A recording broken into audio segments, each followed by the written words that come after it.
whenever I'm like scrolling through YouTube, a lot of Thomas Shelby videos would come up on how to be masculine, and I used to think that this was the ideal model for what a masculine man is. And I once said that about Andrew Tate as well. And that could be easy to say coming from a man who operates more from his feminine frame. So I think I just had the wrong idea about what masculinity was. And I used to be ashamed of the fact that I just felt like I wasn't masculine enough. But then I also was ashamed of like those darker natures of a man, or the dark side. That could be the sexual side, the violent side, the aggressive side. You know, just those darker shadows. And then with the feminine, there was just a lot of shame of just not feeling manly enough, you know. So whenever I got around men, you know, my relationship and my interactions with men, I felt disconnected, you know, because I felt like I was missing that, just some key components that what makes a man masculine. And it's not always about being the strongest or being the loudest one in the room. What I think of masculinity is, I think the most masculine thing you can do for yourself is to be authentic. Because you don't really care. You're not really trying to win anyone's approval. And when you're comfortable in your own skin, and you're comfortable with your own weirdness, people can see that. You know, and it's such, authenticity is such a rare thing in today's world, you know, because people are scared to be themselves. They try to be like other people because they're not, you know, they're not okay with who they are. They're afraid of being the odd one out, afraid of just standing out. So they just dim their light. You know, just, I was like this too. Like, I remember in school, I was afraid of being different. I was pretty nerdy in school, so I tried to hide that, you know, like if the teacher had a question and I knew the answer to the question, I wouldn't raise my hand because I didn't want to come off as like the nerdy guy or the guy that kind of knew it all. So just little things like that, you know. So yeah, masculinity is about just being comfortable with who you are, just owning who you are, you know, all your flaws, all your shortcomings. You aren't ashamed of them. You know, you're not afraid of being vulnerable and talking about things that you went through, your struggles. You know, you don't really have any shame. You know, you just see it as part of your journey, you know, your growth and your evolution. So I'm trying to see what else I want to talk about. Yeah, you're not really trying to seek anyone's approval, you know, because you're comfortable in your own skin. You know, you're very capable of being by yourself. You know, you're not chasing anyone's relationships or anyone's validation. You're not chasing their respect. You're not doing all this chasing. And those type of people are attractive. And, you know, when you become friends with these types of people, you won't have to worry about them trying to drain your energy because they're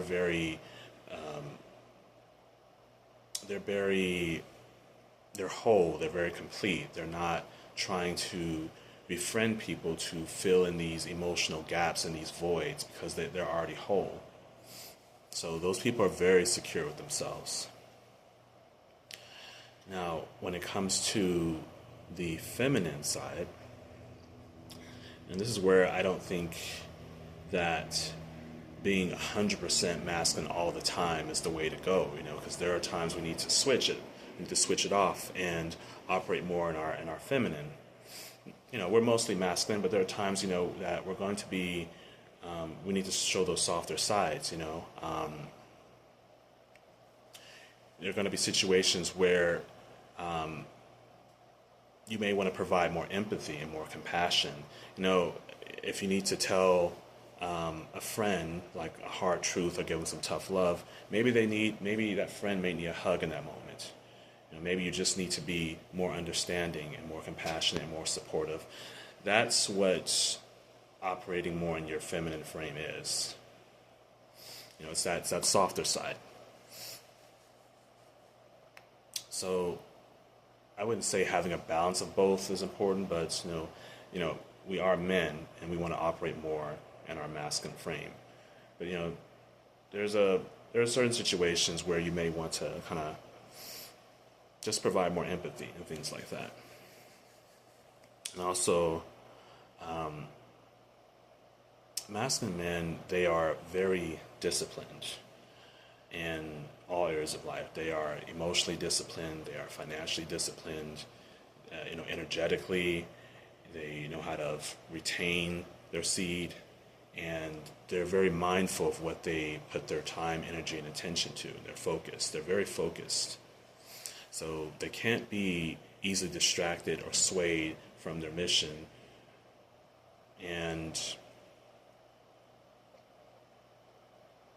they're not too quick to follow the crowd.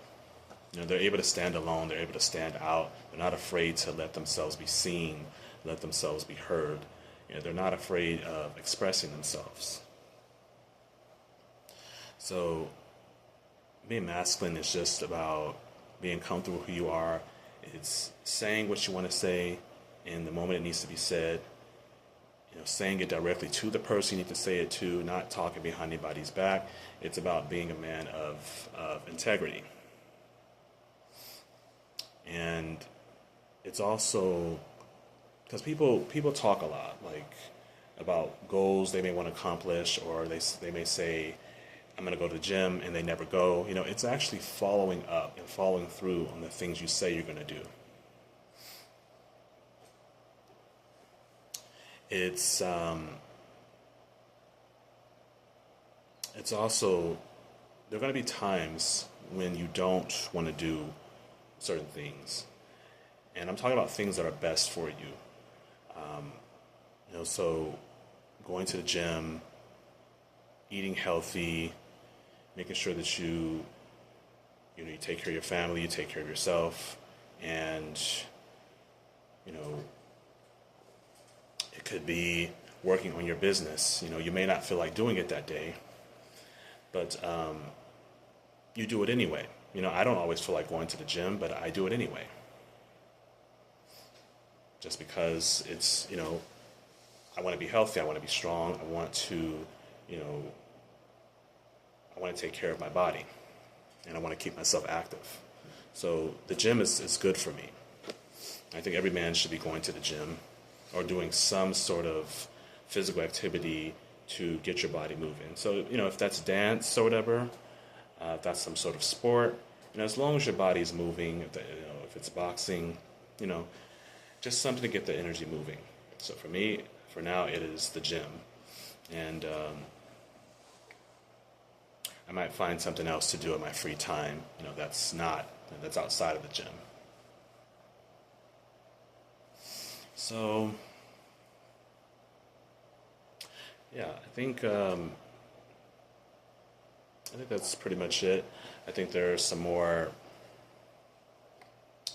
qualities that make a man masculine, but it's not always about being like aggressive or being like Thomas Shelby. Like I really thought that, okay, this is who I need to be like. I need to be this cold, stoic kind of creature, just, have those stare down contests, just to try to prove your dominance. So, it's not always about that. And actually that sometimes can be a sign of weakness. When you feel like you have something to prove by being the loudest one, by like pumping your chest out, being, that can be seen as a sign of weakness, because if you're very confident and secure in your own power and your own strength, you don't really have to advertise it. If you know how strong you are, you know you can really hurt somebody in a fight, you don't really have to do much or say much. If you know what you know, there's no need for you to argue or defend or whatever, because you're confident in what you know and what you can do. So it's about having confidence.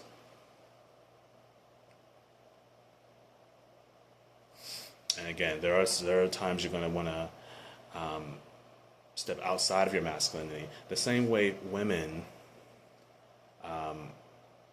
sometimes women have to operate more in their masculine frame. What I'm referring to are the single parent homes where the mother is usually taking care of the kids. That was the case for me. I was raised by my mother. So it may be necessary for them to operate more in their masculine frame, especially if they're raising men. There's no father present in the home. So there needs to be someone to give them, that tough love, give them that tough skin, and be a lot harder on them, just because, it's something that men need, especially. So women have to operate, sometimes they have to operate in their masculine frame. They're mostly feminine, but there are times that, that's one glaringly obvious situation I can think of where a woman has to operate more in her masculine. So they have to operate in their masculine as well, just as we do, as we have to operate sometimes in our feminine. So yeah, that's pretty much all I have to say about the topic of masculinity versus femininity. And I'm going to go ahead and cut this short. I'll see you guys in the next one.